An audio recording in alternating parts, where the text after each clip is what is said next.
Assalamualaikum warahmatullahi wabarakatuh. Perkenalkan, nama saya Widi Astuti, NIM 2019143205, kelas 5 FPGSD, mata kuliah bimbingan dan konseling. Nah, di video kali ini kita akan membahas mengenai materi pokok, yaitu pengantar bimbingan dan konseling. Dari materi pokoknya dibagi menjadi 5 submateri, di antaranya definisi bimbingan dan konseling, fungsi, sasaran, dan ruang lingkup bimbingan dan konseling, asas-asas dari bimbingan dan konseling, penyelenggaraan bimbingan dan konseling di sekolah, serta yang terakhir peranan guru dalam menunjang pelaksanaan bimbingan dan konseling di sekolah dasar. Untuk materi pertama, kita akan membahas mengenai definisi dari bimbingan dan konseling. Apa sih definisi dari bimbingan dan konseling itu sendiri?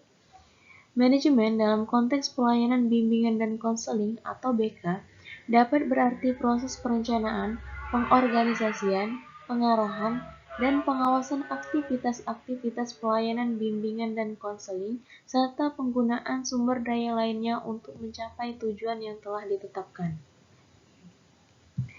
Selanjutnya, fungsi, sasaran, dan ruang lingkup dari bimbingan dan konseling.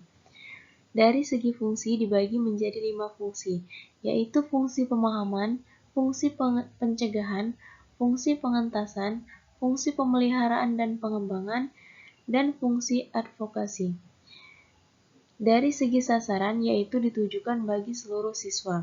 Tujuannya agar siswa secara perseorangan mencapai perkembangan optimal melalui kemampuan pengungkapan, pengenalan, penerimaan diri dari lingkungan, pengambilan keputusan, dan pengarahan diri.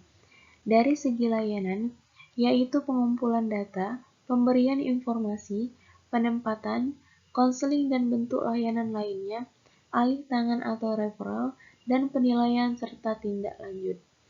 Dari segi masalah, yaitu bimbingan pendidikan, bimbingan karir, bimbingan sosial pribadi emosional. Yang ketiga yaitu asas-asas dari bimbingan dan konseling.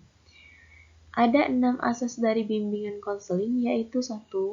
Bidang pengembangan pribadi, yang kedua bidang pengembangan sosial, yang ketiga bidang pengembangan kegiatan belajar, yang keempat bidang pengembangan karir, yang kelima bidang pengembangan kehidupan berkeluarga, dan yang terakhir yaitu yang keenam bidang pengembangan kehidupan beragama. Yang keempat, yaitu penyelenggaraan bimbingan dan konseling.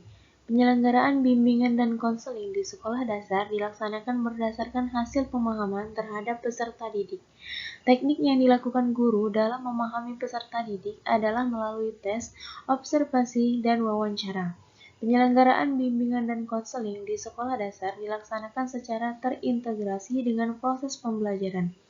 Pendekatan yang sering digunakan guru adalah pendekatan remedial dan perkembangan. Yang terakhir yaitu peranan guru dalam menunjang pelaksanaan bimbingan dan konseling di sekolah dasar. Peran guru sekolah dasar dalam layanan bimbingan dan konseling dapat berupa tindakan bimbingan dengan cara langsung yang diberikan kepada peserta didik, semisal berupa pemberian pengarahan cara belajar yang baik, memberikan informasi tentang sekolah sambungan setelah tamat SD, dan cara mempersiapkan diri menghadapi ulangan atau ujian. Sekian video dari saya penjelasan mengenai pengantar bimbingan dan konseling. Terima kasih. Wassalamualaikum warahmatullahi wabarakatuh.